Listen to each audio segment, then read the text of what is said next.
everyone, this is Lincoln Ashley from Knitteratti Designs, and this is the Knitteratti podcast. Now that I've started, I'm just going to adjust my camera a little. There. So if you're a returning viewer, thank you so much for coming back. I hope that you're finding something of interest here. If you're a new viewer, you're so very welcome. Please consider hitting the like button and maybe subscribing. If there's anything that you would like to see in this content, you should absolutely comment below, and I will do my best to accommodate that. So this week in Ireland, which is where I am, I'm in Kildare, near to Dublin. Dublin is the capital. It has been scorching, and as a result, it is definitely affecting my knitting, because Ireland, for those of you who haven't been here, it's quite humid. I mean, it's not like the rainforest humid, but the air can be very heavy, and I find that it does make my hands quite clammy, and I don't think I'm the only person who has that issue. As a result, it means that working with certain animal fibres, merino, things like that, anything that can felt, and let's face it, if it's an animal fibre, it can felt.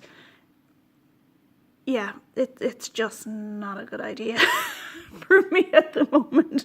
I'll just end up with a felted mess. So as a result, I don't necessarily have a huge amount of progress to show you this week, but I do have some progress. I also have some squishy mail that I mentioned was coming last week. Hopefully that'll be enough to keep everybody going for the week coming. I did make a change last week and I didn't mention it, but I'm going to mention it now. Normally, these videos go out on Wednesday for my Patreon subscribers and then on Thursday for everybody else. What I found was happening was that I would record them on Wednesday morning and I would try to get them uploaded by Wednesday evening to make them available for the Patreon subscribers. And with the way our internet connection is here, I would actually have to leave my house to go and try to get them to upload. And there wasn't even a guarantee then that I would get them to upload. So it was happening that I tried to get them out between 7 and 7:30 p.m. Irish time. And it could be 3 in the morning before I would actually get them to upload. And because I want to get them out as quickly as possible to my Patreons, it would mean that I was up until 3 in the morning. So that as soon as the upload was done, I could publish the link. So because that just hasn't been working and there hasn't been an improvement, I mean, there was a time when I could do that and it would work, but there hasn't, there's been a downturn and there hasn't been any improvement lately in getting that to work. So I'm now recording on a Tuesday. That way I have all day Tuesday and most of Wednesday to try and get that upload to work. So when I'm talking about the weather and topical things like that, there was a time when I was recording on Thursday, and then when I started with Patreon, I started recording on Wednesday, and now I'm recording on Tuesday. Because it's a weekly podcast, I think it's a little bit time sensitive in that I like to publish it as close to the time that I record it as possible, but it's just not working for me right now. So just bear in mind when I do mention things like the weather and how hot it is. Today it is very hot. On Thursday it may well be raining. I think the weather is supposed to actually break on Friday, Thursday evening into Friday. But at the moment it is boiling. And this is why, bringing me to this. Oh, actually I should mention, for anybody who is interested in supporting me via Patreon, there is a link in the description. So depending on how much you would like to give, you get different rewards, basically. So I will put in the link, and if you want to go over and check out what those rewards are, that would be fantastic. And obviously if you don't like the rewards, then you can always let me know what rewards you would like to see, because I can definitely see about accommodating that if it is possible at all. I should also mention I have a little boo-boo there.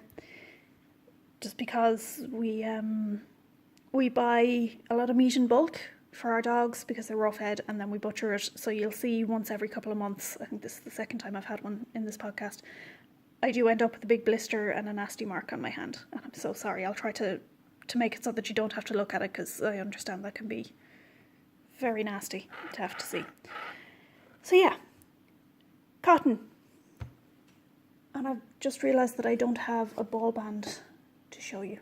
Darn it.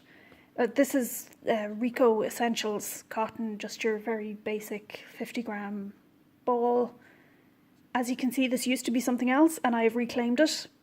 I do that a fair bit. I know some people, they feel I've put in a lot of work and I don't, you know, I'll finish it out to the end because I don't want to pull it out. I'd rather pull it out and have the yarn for something that I might use. And I'm just doing a very basic scarf wrap thing. Ultimately, I don't see it as being something that everybody will do in cotton. It's just cotton is really the only material that I can work with right now. So that's why I've cast on a new pattern. I've done the I-cord cast on, which I don't normally use because it is really, really time consuming, and I'm just noticing a mistake that I made there. So I'll just show you this bit instead. Yeah, it is very, very time consuming because every time I want to cast on a stitch, I have to knit 3 other stitches. And that's, you know, so it takes 3 times longer to do a cast on than with a different method. Say, for example, the knitted cast on. But I think in this case it was worth it because I didn't want to put, like I'll often just put somewhere between 5 and 10 rows of garter stitch, and I kind of didn't want to do that, you know, I want to change it up a little.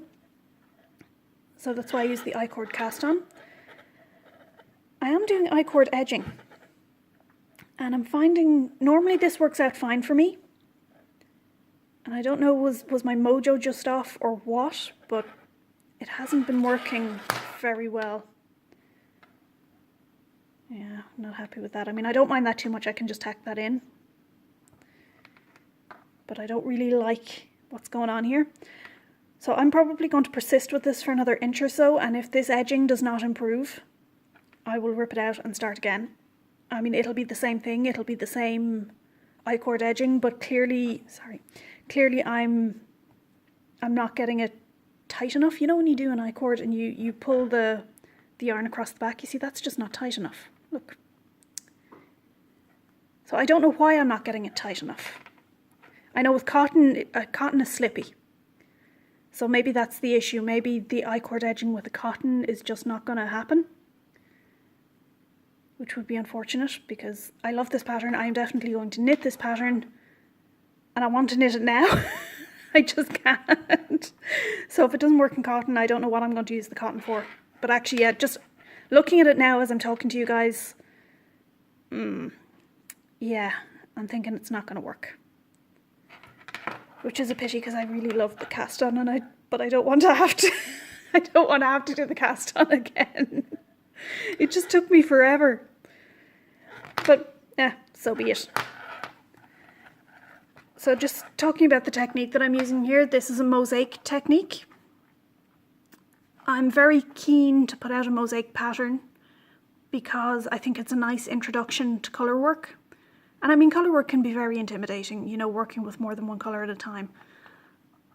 But when you do mosaic knitting, you only ever work with one colour at any one time. So I think it's a good place to start rather than, I mean, I'll do fair isle knitting and that's fine, but when I knit, I will have one colour in one hand, one colour in the other hand, and I'm an English knitter, even though I'm Irish, but the style is English, which means that, I'll try and show you an example here just to clarify, because I know not everybody knows the difference between the two. I'm so sorry for the noise of the needles on the table, that can be very annoying. Yeah. So, and I know this is a purl row, but I'm just going to knit it anyway, just to show an example, nice easy example. For the knit stitch with the English style, you throw the yarn forward, so that's called throwing. Sorry, I'm trying to do it and I'm trying to cover my finger at the same time. See how you throw the yarn forward? Okay. Now, I'm not brilliant at this. I'm doing it just to show an example. There are many people who are much better at this than I am. All right, try and get that to focus. This would be Continental style. So you hold the yarn in your left hand. So for English style, you hold it in the right hand. For Continental style, you hold the working yarn in the left hand. You go through and you pick like that. So if I was doing a Fair Isle pattern in 2 colours, I will hold one yarn in one hand and the other yarn in the other hand, and I'll go back and forth like that. Now that's fine for me. I've been knitting a long time, and with a little bit of practice I can get the right tension with my left hand doing the Continental knitting. I still find purling to be a bit of a pain. I will get there eventually. That is actually one of my goals, is to be able to purl more consistently using the Continental style. So I know that the yarn is on the wrong side. I know that I'm supposed to basically push from what I've seen and try and do it. Yeah, you see, for me, I need more practice there. I think that's it. So yeah, I'm going nowhere fast with that.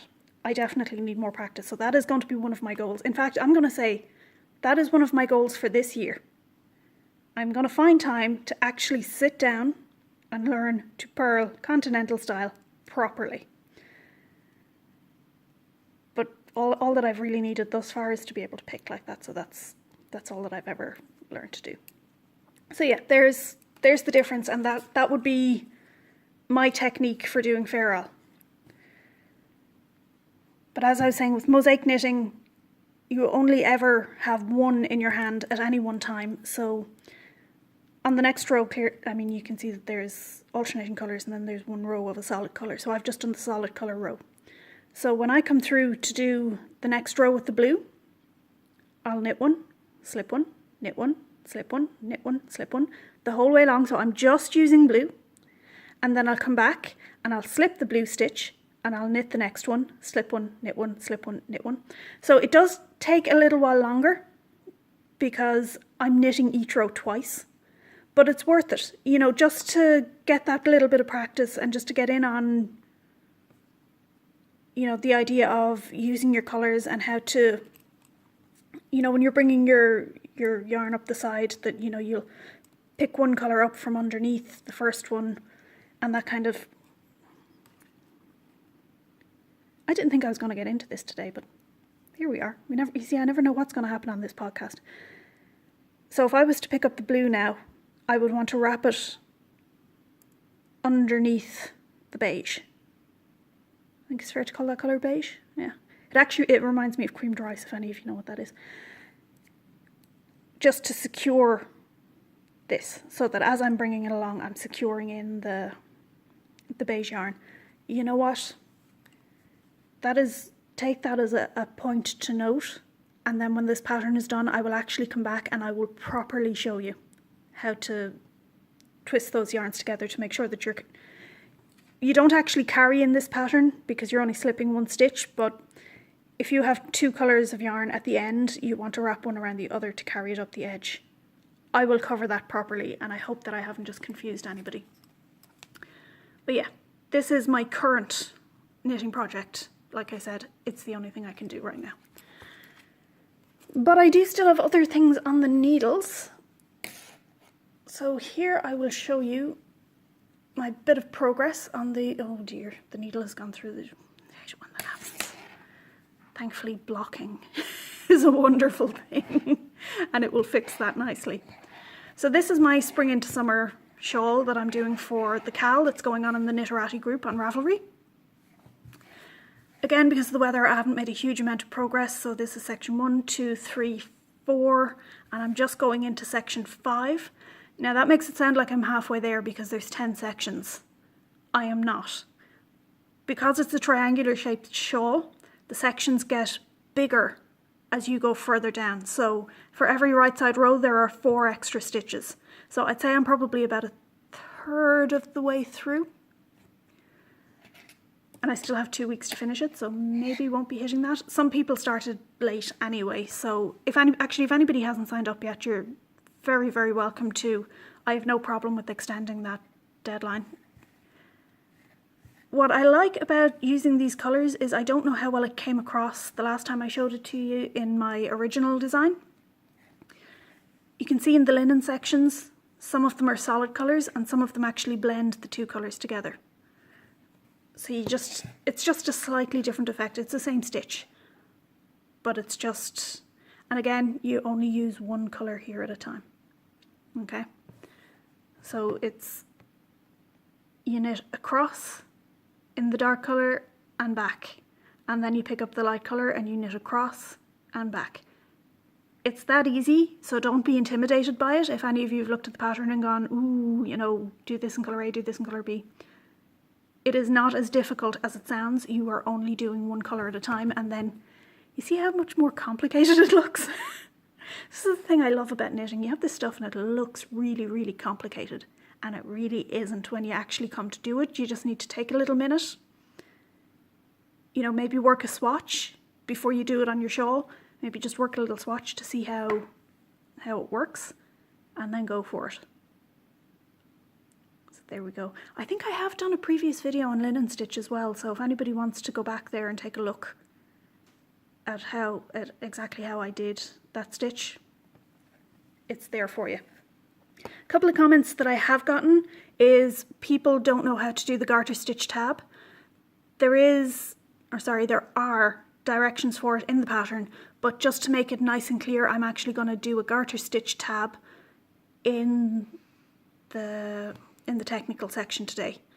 So hopefully that'll help people out. It's a pretty standard way of casting on for a shawl, so if you do want to knit shawls, don't be intimidated by this at all. Once you see it, and once you do it once, it will never be a problem to you again. So that's what I'm going to cover today. And like I said, just a little bit more work down here. So yeah, that's what I've done with this one. And I have one more work in progress. This is my Manos del Uruguay yarn. I really want to know how to pronounce the artisan's name. Is it Valeria? Valeria doesn't sound right. It really doesn't. But maybe it's just, you know, because I'm Irish and I haven't heard that pronunciation before. But either way, I really love I don't know why, but I love the idea that, you know, they're making it, even though they are, I don't want to say that they're a big company, but they're a professional company. You know, I find that there are a lot of dyers that are just hobbyists, whereas it's more professional, so I think what you get is more consistent. But I still love that you can see who the artisan is and that they call them artisans, to be honest. You know, I really like being able to have that level of, not even connection, because I mean, I've never met this lady. I'm presuming it's a lady. Oh yeah, opportunities to rural women. I'd like to think that they'd include men in there as well, but I don't know, maybe the men all have other jobs or don't have an interest in dyeing or whatever. I just, you know, let's not discriminate here. So yeah, I really appreciate that. On to the actual project.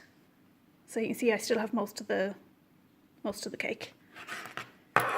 So when you saw this last week, it was on 9-inch circulars. I have moved up to 16-inch. Are they 16? Yeah, I think they are. You can see that I've had these needles for quite a while and some of the finish is coming off on it. But I have had them for a number of years before that happens, so I kind of think it's fair. You know, if it happens in the first couple of weeks, I'm not that happy, but after, you know, 2.5 years, which is, God, I've probably had them even longer than that. But anyway, at that point, I think it's fair. They've had a lot of use. Okay, so you can probably get a better feel this week for the pattern, and it is just a very basic pattern. So I have stockinette sections. You can see where the increases are, followed by a lace section. And then just to give you a break, because, you know, sometimes you just want to relax a little with your knitting and not have to not have to concentrate so much on the lace. You have another garter section and then some lace, and basically I'm going to continue it like that for a little bit, and I'm not quite sure what I'm going to do with the edging yet, but I probably will do some sort of more interesting edging. Now I know some people like very complicated shawls, and to be honest, so do I. It can be nice, a challenging knit, something a bit different, but when you actually come to put them on and wear them, I sometimes think that if there's too much detail in them, some of that can be a bit lost. So I guess it depends on your motivation in knitting. With this one, I have the wearing of it in mind a fair bit as I'm creating it. So I think, you know, if you put this on over something, you will get to see little pops of the underneath the outfit that you have on underneath. So if you had, say, a bright pink on underneath, you will see pops of that coming through the lace as you wear it, depending on how you wear it, of course. And then you have the solid sections. So what you're actually going to see is lace solid. And I think that's enough for the eye to handle. Now, you might disagree, and, you know, I'd love to hear it if you do. But that's just my thought with this one. That I just want to, you know, I don't want to confuse the eye too much when people are looking at it. So I think that's about it with this one. I really love, and I'm going to put it onto a bigger needle soon. I wonder if I'll be able to get a picture, but I want to see how these colours are coming out, because I can't really tell. I mean, with variegated yarns, the effect that you get as you go round and round, and as the rounds get bigger, you can get different pooling effects and stuff like that. And I've gone through it before. If you want to avoid pooling, I could have turned this into 2 different cakes and then knit around with one, around with the other, and that will mitigate the pooling to a degree. But I kind of, you know, I don't think people necessarily want to go to that amount of hassle. It's one thing for me to do it. I suppose it's my job. But I think if I'm sitting down, you know, I've come home from a day at the office, which I used to do, and I'm sitting down and I only have an hour maybe to actually relax with my knitting. I don't want to spend a whole lot of time dividing up a cake and, you know, worrying about that, or, you know, trying to keep the two straight, because they can get tangled and things like that if you don't look after it properly. So yeah, that's the kind of stuff like that is in the back of my mind when I design things, and when I'm knitting things to show. You know, I like to think that you guys are interested in in seeing how the yarn turns out, how it's striping and things like that. So that's also an aspect of it. And I mean, obviously there is a laziness part to it that I just didn't want to make 2 cakes. So let's go ahead and, you know, call that spade a shovel. I was lazy.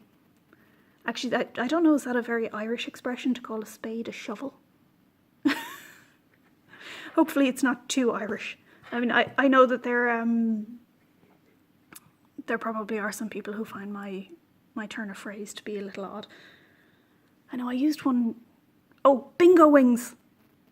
Yeah, Cynthia, if you're watching, you might remember this. I was talking to Cynthia, who I've mentioned on here before, and I used the phrase bingo wings, and she had no idea what I was going on about. Bingo wings is that bit of skin, you know, I don't think that guys tend to get it as much as women, but you know when you put your arm up, if you were to put your arm up at a right angle, say if you were waving at somebody, and that bit of skin that dangles down under your arm, we call those bingo wings. So there you go, hopefully you'll have gotten a little giggle off that. Right, so I do have a few finished objects this week. Hang on. So you will all have seen the famous socks, the West Yorkshire Spinners socks, and I was saying that I wanted to know how many pairs I could get, because I felt that I had a lot of yarn left at the end. So I also got a pair of short socks out of it as well. There was some yarn chicken involved, I will have to admit, and technically I lost, but I don't take defeat well. So I lost on the cast off, and you can see what I've done here. I cheated. This is not competition level knitting, but trust me, when my husband is wearing them, nobody will notice. So you can see I still have a nice stretchy cast off, and you can see this section here, this is where I lost. This is where I ran out of yarn, and then this section still had to be cast off. So what I did was I just passed one stitch over the other to cast them off, and then I took a piece of, I haven't snipped it off yet, I just took a piece of yarn that I had left over from something else, passed it through the stitch, and I just used it to tack down the last stitch so that it won't pull out. And to be honest, I think that'll do. I know when I'm doing that, I do have to just neaten that a little. And to neaten that, I'm just going to pull those two together. I'll probably pass this yarn through another stitch at the back where nobody will see it. And that'll just neaten that out nicely. But like I said, nobody is going to notice when this is being worn. So I didn't change the type of heel I was using because just where I was at the time, I think I was in the car or something, and it just wasn't going to happen. But there we go. That is the entirety of a ball of West Yorkshire Spinners sock yarn. And had I knit these socks for myself instead of for my husband, so my feet are thankfully a bit smaller because I don't think feet his size would suit me, I wouldn't have run out of yarn on the cast off on the last sock. One thing I will say is the length on these is in line with the socks that he normally wears, but I think that it's a bit short. So I don't know if when I knit his next socks, and I'm going to come on to that in a minute, I don't know if I would keep it quite so short. I might knit the leg a little bit longer. But you're probably bored of seeing this yarn, even though I love it. I love the colours in this, but there we go. There are the socks. Okay, good. I think I'm about 27 minutes in. I didn't think that I had that much to say this week. Now, this week I'm going to show you something that I did that was desperate. And when I say desperate, I don't mean as in out of desperation. I mean, it's just an awful example of how you should not block. I don't know what I was thinking. This is my mini skein cowl, which I love. I actually think that the blocking has really improved the fabric. And I think I'm going to really enjoy wearing it when the weather is finally cold enough. But look, do you see this? What was I thinking? It's a cowl. I can't put points on the edge of it. Oh, yeah. I don't know. Clearly I was having a thick moment. And what I should have done was I have blocking wires and I was just too lazy to get them out. Yeah, it's just been a lazy week, really. I'm going to say that it was the heat. It probably isn't, but I'm going to say that it was the heat. What I should have done was taken the wires, passed the wire up the inside and used that to pull out the whole thing evenly, rather than... And I do think that this looked even when I pinned it down, but of course as it dries it shrinks back in just a little bit, so the parts that weren't pinned, you can see I had a pin here and a pin here, and the bit in the middle that wasn't pinned shrunk back in, as we know it does. And then I got points. Yeah. Ugh. So this will be for blocking again. But yeah, like I said, I really love how this fabric has now, it just feels a little bit softer. Sorry, I shouldn't keep moving it like that. I'm terribly sorry for those of you who get motion sickness. So yeah, I'm not going to linger over this too much. This will be the next pattern to go into test, which will hopefully be soon. It will be as soon as I reblock it. And we'll move from there. Oh, the Midsummer Shawl. That is through its testing phase and I will be releasing it in the coming weeks. What I wanted to let you know was how I'm planning the pricing on it. Now, I priced my shawls at about €4. I don't know what that translates into in other currencies, but €4 is basically the price of a cup of coffee here. It's actually the price of a cheap cup of coffee here. Typically you're looking at a £5 plus, unless you're just getting a plain black coffee. So that's where the main pricing comes from. What I will be doing is for tier 3 Patreons, they will receive that pattern for free. Tier 2 Patreons, or patrons through Patreon, they will receive it for, what was I saying, for 50% off. No, sorry, 75% off. So for tier 2 patrons, that's 75% off. So that will bring it down to €1. Then tier 1 patrons will receive 50% off. Now I will be giving out codes for these. So if you are a patron, please don't buy it without a code. If you don't receive a code when that pattern is released, then please contact me and let me know you are supposed to get a discount. Or for free, obviously, for the tier 3 subscribers. So yeah, tier 1 will be at a 50% discount. And for those of you who have subscribed to my newsletter, you will get a 20% discount. Okay? If you have not yet subscribed to my newsletter and you would like to, so that you can avail of both the free Addy Toon pattern and also of the 20% discount on the Midsummer Shawl, there will be a link in the description, so you can go ahead and sign up there. Once the next newsletter goes out, and it will go out in tandem with the pattern release, that will be it. That will be all of the coupons. So I won't be giving them out for people who subscribe later on. Similarly for my Patreons, those coupon codes will be valid for a week, and after that they'll be gone. Now for the patrons that I currently have, if you miss that, don't worry, you can just contact me. The reason why I'm limiting it is because you guys have been supporting me all along, whereas when new patrons come in, they will get other offers, as will you, but you should get something a little extra because you're already here and you're already supporting me. So that's why there will be a limit as to when you can use those coupons, okay? And I will also say that the coupons are not for sharing, pretty please. This is not a public thing, you know, just because it's going out in the newsletter. It really is for people who support me by reading the newsletter and, you know, commenting and subscribing and things like that. I'm trying to give back a little bit to the people who are supporting me rather than just going to Facebook, which I've often done in the past, and I'm trying to avoid that. Okay, so I think that's it for this. Sorry, I still have, it's just come up on my camera that I've gone over my 4 gig limit, but that's okay. Sorry. My puppies are asking to go out. I'm just going to pause this here and I'll be back in a second to show you the squishy mail.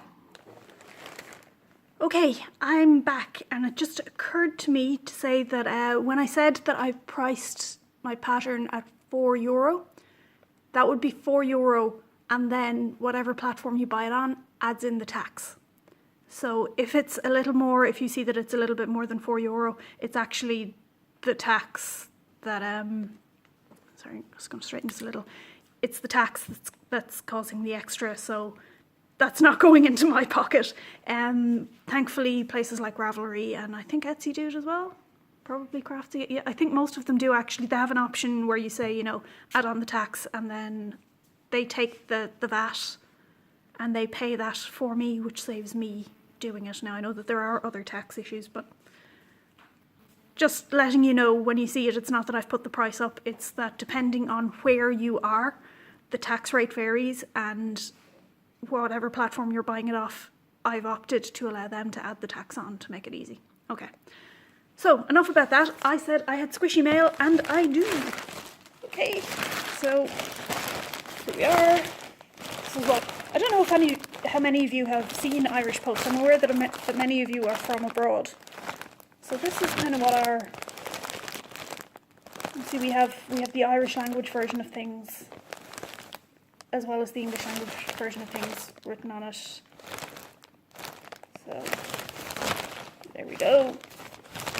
And I've removed the documents and closed. I'm actually going to go through it with you. I've purchased this from Spring Wools in Dublin. I have never been to their shop, just full disclosure. I've never been to the shop. I don't know them, never met them that I'm aware of. So this is my first time receiving any delivery from them. And the first thing I noticed when the package arrived, which it arrived within 24 hours. So I ordered early on the Tuesday morning, just before I did my video last Tuesday actually, and it arrived in the post on Wednesday morning. So very happy with that.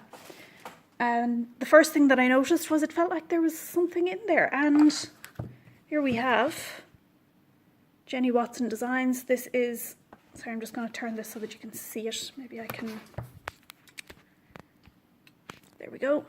So this is a free pattern book that came with it for, you can see it's King Cole yarns. I don't know if any of you are familiar with that particular brand. I don't know if it's available in America or if it's just a European brand.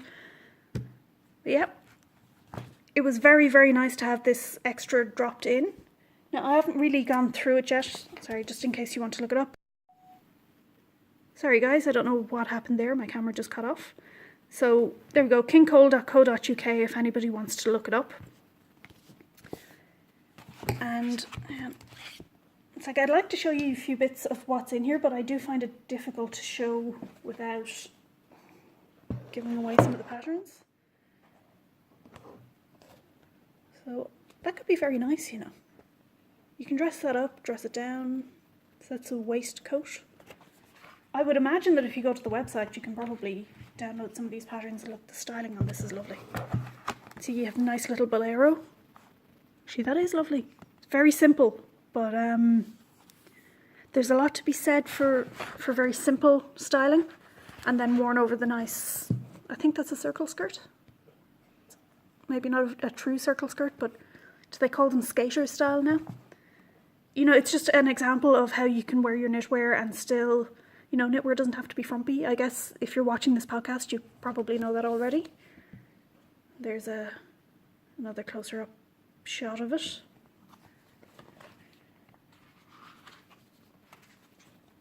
A little stripy cardigan. You know, these seem to be kind of basics that you would want to have in your wardrobe. Oh look, that's cute. How cute would that be over jeans? Yeah, design 5. You know, I generally don't have time to knit other people's designs, but that little bolero and the, I mean, how cute is that? Okay, and ooh, cabled cardie. Again, if we just look at the styling here, so I often hear people saying, you know, I don't know how to wear my knitwear or whatever. I mean, this is what I would call a boyfriend cardigan, so it's quite oversized and something a little bit masculine about it, but look, it's worn over this, you know, bodycon dress with, you know, some statement necklace. You know, this is how you wear it. Don't limit yourself. You know, I know I say some stuff is nice over jeans. You can see very cleverly done in the mirror there. You can see some of the back detailing. But yeah, try different things. You know, throw it on over your nice dress or whatever. Look, here's another example. I would use that dress as an opportunity to wear one of my shawls, but that's just me. We have another image there. Ooh, look, very classic. And they're calling that one a sweater. I always find it interesting when, and I do believe that this is a European, like either an Irish, I'm saying European, but I actually think it's either an Irish or an English company. I'm very willing to stand corrected on that, by the way, I haven't checked. But I'm always interested when they start calling them sweaters. Over here they're jumpers. I know it seems like an odd name, but yeah, jumpers rather than sweaters. There's a lot of detail in that. So I don't think there can be too many more patterns in here. That's it. That's all of the patterns. So it was very nice to get something free. I mean, fine, it probably didn't cost them anything, but you know what? It's nice that they're thinking of their customers and passing this stuff on. So it's definitely something that I will keep in mind. I should also mention Spring Wools. You can go to their website and they do ship worldwide for a flat rate. So and their shipping is unbelievably cheap. I paid $3.95 for express, insured and recorded delivery. I tell you, I don't know how they're managing that, because you wouldn't ship a recorded letter for that much. The last time I posted a letter that had to be signed for, it cost me €7. That's just for a letter, piece of A4 paper and an envelope. And that was €7. So I don't know how they're managing it for $3.95, but more power to them. God, it's a very Irish episode today, isn't it? More power to them. So yeah, I will tell you how much I paid for stuff, basically, because they've written it all out very nicely for me. So as I'm going, so I was talking about knitting more socks for himself. So what I've done is I've bought a few different. Basically, all I've bought is sock yarn.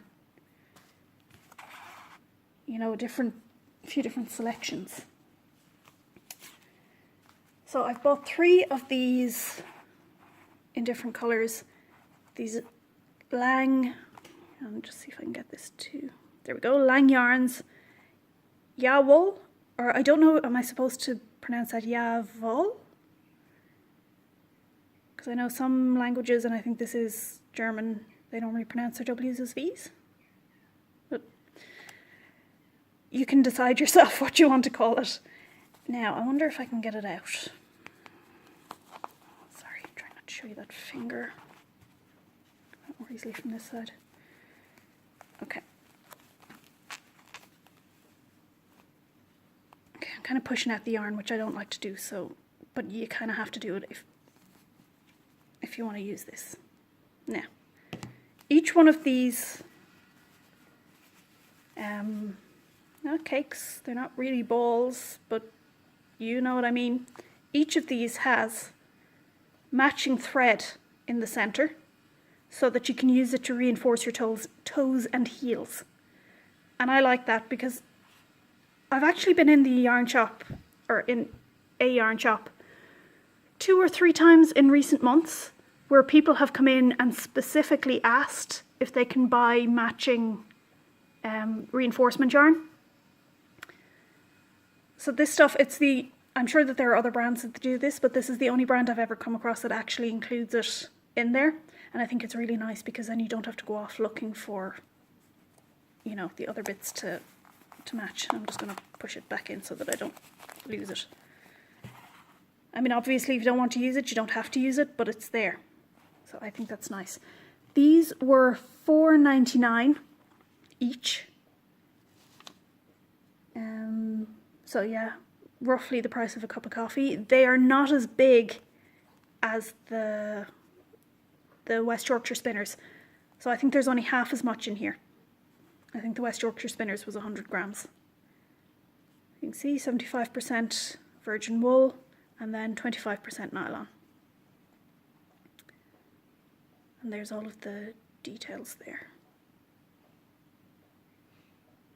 So I think, just feeling these, what I will either do is I might combine 2 of them to get stripes, or they might just be ankle socks, because I do think that I will get a pair of ankle socks out of these, especially because if I get cut short this time, I can use this to finish it off. So that might be the way forward for me with these. I think the last time I bought one of these, I actually bought 2, and I was making socks for myself, but I made, and then never wore, knee socks. I basically made them just for the experience of making them. So what? I thought it said something here about needing 2. Nope. Use detergent for fine wash without softener. Okay. I normally hand wash these anyway. I know I should be able to put them in the water. Oh, Switzerland. Made in Italy. And then I presume that Lang Yarns is in Switzerland, so not German. Fair enough. So yeah, there are the three colours that I got of that. So I'll let you know when I decide what I'm doing with those. Next thing out of the envelope. I couldn't leave these there. €1. 4mm needles. They're a little long for a beginner, but I actually got them because you know how sometimes when you're out and you're knitting and somebody shows an interest and you just want to have something to let them cast on? For €1, they can take these needles home with them. You know, they're just really handy to have. And when I saw them on the website, I said, yeah, that's grand. I'll have a spare set of those. So I don't anticipate actually using them myself, except to maybe, when I teach somebody to knit, I like to teach them to do the garter stitch before I teach them to cast on. So I'll probably cast on onto these and just knit a few rows and then take it from there. So that's probably all I'll knit with them. Next, and there's this one, and then I have one more after it. Balade. Cheval Blanc. Okay. So sock wool. Let's see what we have here. So we have 100 grams here, so I can definitely get a pair of socks out of it. 75% wool again, and 25%. I think that is actually nylon.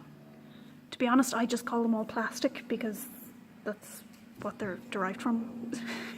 Oh, I'm terrible. It's like not a natural fibre, okay? Plastic. Now that's not to say that I won't use it. Obviously I do. Oh, look at those colours. Yeah, that is actually a really nice representation of the colours. But yeah, I mean, I've shown before that I do actually use acrylic yarn, even if I do refer to it as plastic. It's just, if I refer to it that way, instead of using one of the dozens of different names that there are for it, I'll remember that, ooh, this is... Oh, free patterns. Okay, so if anybody wants to go looking for this address, there appears to be some free patterns. Excellent. Yeah, by calling them plastic, it reminds me of things like do not put them through the dryer, you know, do not iron them unless I want to kill them. Killing is actually a technical thing. It's the form of blocking that you use with acrylic, and there's much debate about it. So if anybody is interested in that, I can do a podcast on it, but just let me know because I'm not going to bore you with it otherwise. I think I go into enough detail on stuff that maybe you don't care about too much anyway. Although I have had some very lovely comments this week, so thank you so much for those comments. I always love to see them coming in because it's like, okay, it's not just me.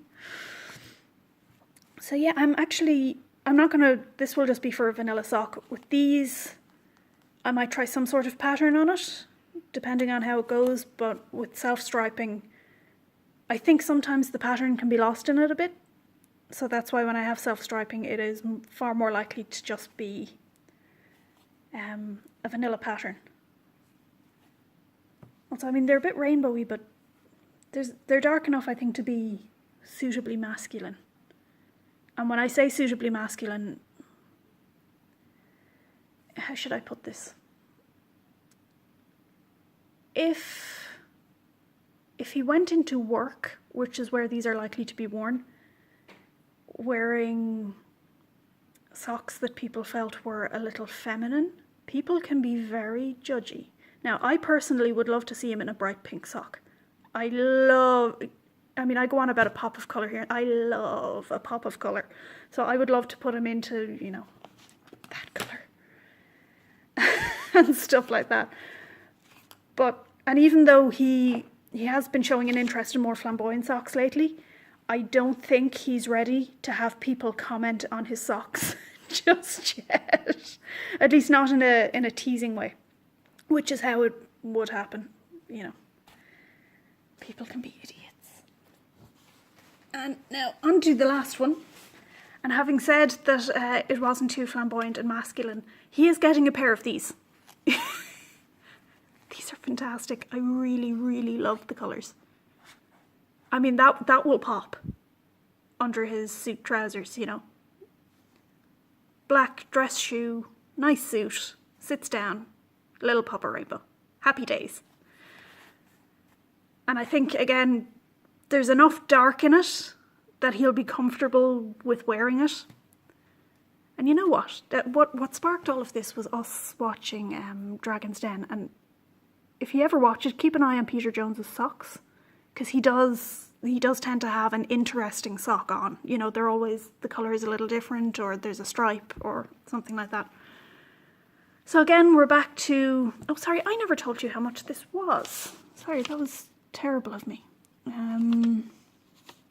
Cheval Blanc. This was actually, I won't say relatively expensive, but it was pricey-er. This was €9.99, so €10. So this is twice the price of this, but to be fair, it's also twice the size. It's twice the yardage. So I think that's fair. And a tenner for a unique pair of socks? Yeah, okay. This one, this is $11.99. It is the most expensive one that I've bought. I've used this previously to make leg warmers, which again, being me, you know, I thought I'd wear them. I love the idea of them. I did not wear them. Sorry. I don't know what she's taken off out into the back garden after. So, can I show this? Yeah, 100 grams, so about 400 meters. Now, there's 100 grams in it. Men, around 500 grams. So the suggestion being that I would need 5 of these for something? Oh, socks, down here. Socks, 100 grams. Okay. That was worrying for a minute. I was like, how did they calculate that? Maybe this is for a jumper or something, or a sweater if you prefer. So yeah, so socks, about 100 grams. And again, we have 75% wool and 25% nylon. So there we go, and you can see the colour there if you do want to try ordering some for yourself.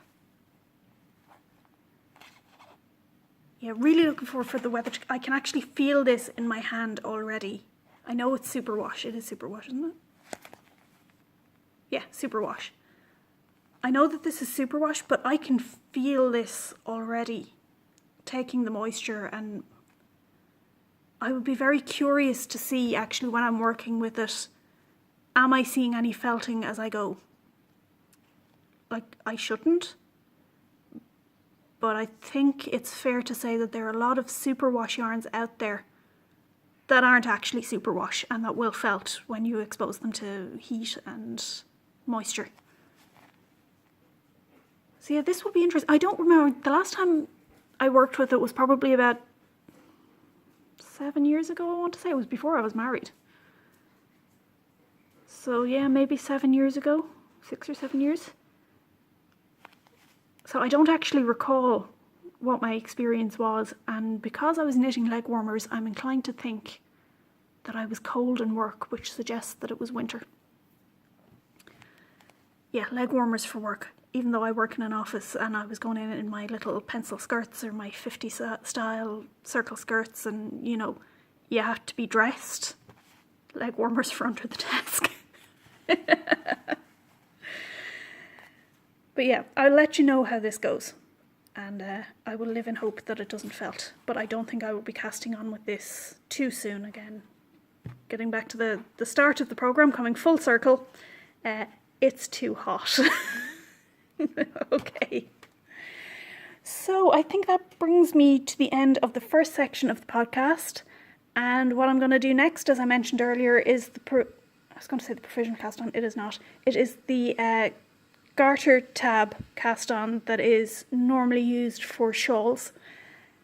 If you actually don't know what this is, I would say take a little look, or if you don't want to watch it here, look it up. It's not that difficult, and you shouldn't shy away from it just because you haven't tried it before, which seems to be the feedback that I'm getting, that people are looking at it and going, oh, I'm not sure about the cast on. Don't worry about it. I mean, it's garter stitch. It's pretty easy. So yeah, I'm going to do that in the technical section coming up next. So if you decide that you don't want to watch, that's fair enough. Thank you for watching it so far. And if you have any comments at all, please put it down in the comment section. I'd really love to hear from you.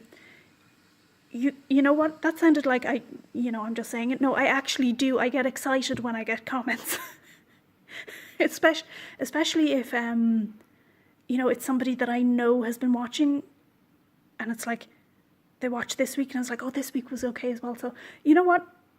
If you haven't commented before, give me a comment and let me know what you think. And then if it's something that I can improve on, and I'll try and improve on it for next week, then let me know if you think I've improved or not. Because if I'm not getting it right, I would prefer to know that I'm not getting it right. So yeah, do comment below. And if you could like and subscribe, that would be fantastic. I have seen a little upswing in the last week or so in subscribers, which has been wonderful. And, if you're in any knitting groups or anything like that, if there's something that you as a group are embarking upon and there's a technique that you want to know about, or even if it's just you personally, a technique that you want me to cover, let me know. I mean, what's the worst that can happen? So, yeah. Oh, also, I haven't been saying to people, but there is a little bell that you should be able to see down near the subscribe button.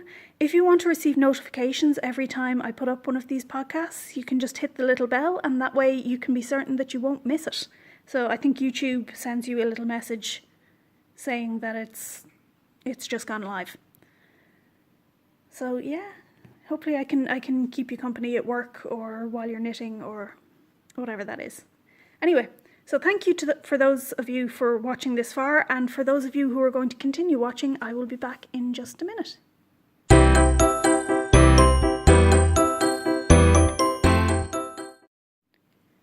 And we're back. Okay, so I'm going to do the Garter tab cast on this week, and I can see that I'm running out of space on my phone for recording, so you may breathe a sigh of relief. I will be keeping this as quick as possible.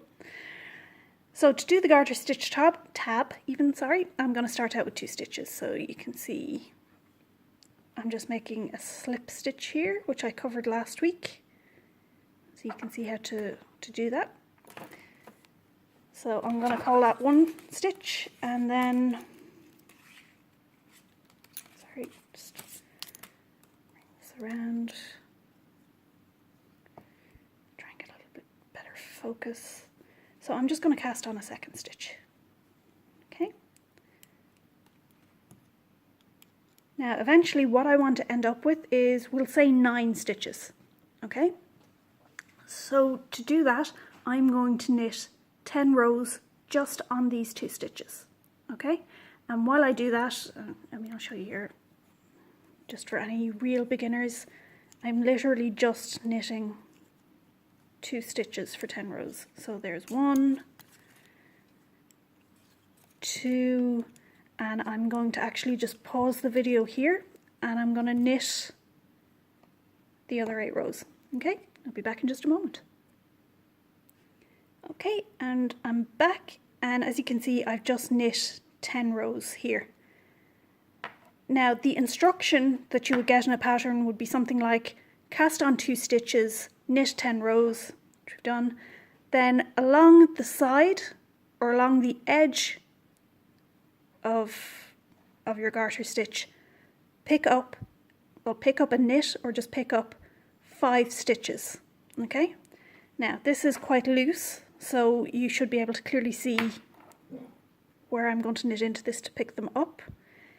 If you were using a smaller needle, you'll know that these rows would be more like that, so you'll need to just pull it a little just to see where you pick those stitches up. So in between the rows, in between the bumps on the edge of your knitting, you'll have this little flat bit. So if I count those, you have 1, 2, 3, 4, and then where your cast on was down here, that's 5. So that's where I'm going to pick up the 5 stitches. Okay, so maybe show a little more clearly.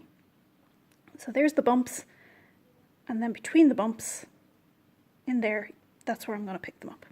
Okay, so alright, my dog is getting a little upset out there because somebody is burning a load of stuff, which they're not supposed to do. But anyhow, so I've inserted the needle between the bumps. I've just picked up a piece of yarn. You don't need to be really precise about this. This is how I do it, but you know what? You need to pick up 5 stitches along the edge, and as long as they're somewhat evenly spaced, it doesn't really matter. This is just the easiest way to do it that I found. So again, 2 bumps in between them, and this is the second stitch that I've picked up. Sorry, I've split the yarn there. There we go. Again, between the 2 bumps. And the way I'm knitting this, I'm literally just picking it up onto the needle and just knitting it like a stitch. Okay, so I had my 2 originals. I picked up 3. We have number 4. And here we have 5 where I cast on. Okay, so I have 2 that I started with, and then I picked up 5, and then normally, and this is the tricky bit, you'll be asked to pick up 2 stitches along the cast on edge. Now, finding 2 stitches on the cast on edge to knit into can be quite tricky. So I'm basically looking just for a spot that I can pick up a couple of stitches. So if I pull around here, there's one. In fact, yeah, there's a bit of yarn there, and that's literally what I'm doing. I'm literally going, a bit of yarn, yep, I can make a stitch out of that. Sorry, that's enough, best girl. There. So I've picked that up, and then again, down this end somewhere, I want to find another stitch that I can pick up. And you know what? I can probably maybe get something here. So when I said that this wasn't rocket science, this is literally just find a place where you can stick the needle in. Certainly when you get to the end, when you get to casting on stitches at the end, it's find a place that you can stick the needle in and then pick up a stitch. And you can see that last stitch that I've picked up there is a little bit tight, which is why I'm going to knit it. Sorry, I've allowed it to drop off there. So when I knit it, it'll loosen up a bit and it'll just be nice tension. So I have the 2 stitches that I started off with. I have 1, 2, 3, 4, 5. Oh no, I've lost one. I have the 5 that I picked up along the edge. Sorry, I'm still missing a bottom one. Okay, so I'm just picking that up. That's just the other part of my needle falling off the table. Now. So yeah, it is just a little bit finicky down at the bottom. And you can see when you come down here, some of the stitches are a bit bunched. Yeah, doesn't matter. Nobody will notice this when you've knit your shawl, okay? So I have the 2 that I started with. I have 1, 2, 3, 4, 5 along the edge of the knitting, and then 2 at the bottom. If you prefer, you can pick up, instead of picking them up between the rows like I did, you can pick up an extra one that's actually on a bump. So if I turn over to this side, you can see the bumps here. So I was picking them up between the bumps. If I wanted to pick up an extra stitch there, I would, you can actually see where there's 2 stitches here that are linked in. So I was just picking up one. I would actually pick up one out of that little bump there as well. So I would pick up one there and then one here. And it wouldn't matter if I did it that way. You know, at the end of the day, nobody is going to notice what this looks like. So that's basically it. It is that simple. You just cast on the 2 stitches, knit for the number of rows that you were asked to knit for. Then pick up along the side for the number that you're asked to do. And then just find the ones at the bottom. I mean, generally, you're left, sometimes you're asked to cast on 3 stitches and to pick up 3 at the bottom. And if you are asked to pick up 3, it's not that difficult. You'll find the first 2 easily enough, and it's always just the last stitch that you kind of have to hunt for a bit. But I mean, I think sometimes people try to do this cast on and then they feel that they shouldn't be hunting for that stitch, that it should just be there. It's not you. We're all hunting for it. So it's nothing to worry about. That is quite natural. So yeah, that's it. That is the garter stitch tab used for a cast on. Yeah. Okay. Thanks a million, guys. Please comment below if you found that this isn't clear enough. Do let me know. I can redo it. And hopefully I will see you all again next week. Thanks, guys. Take care. Bye.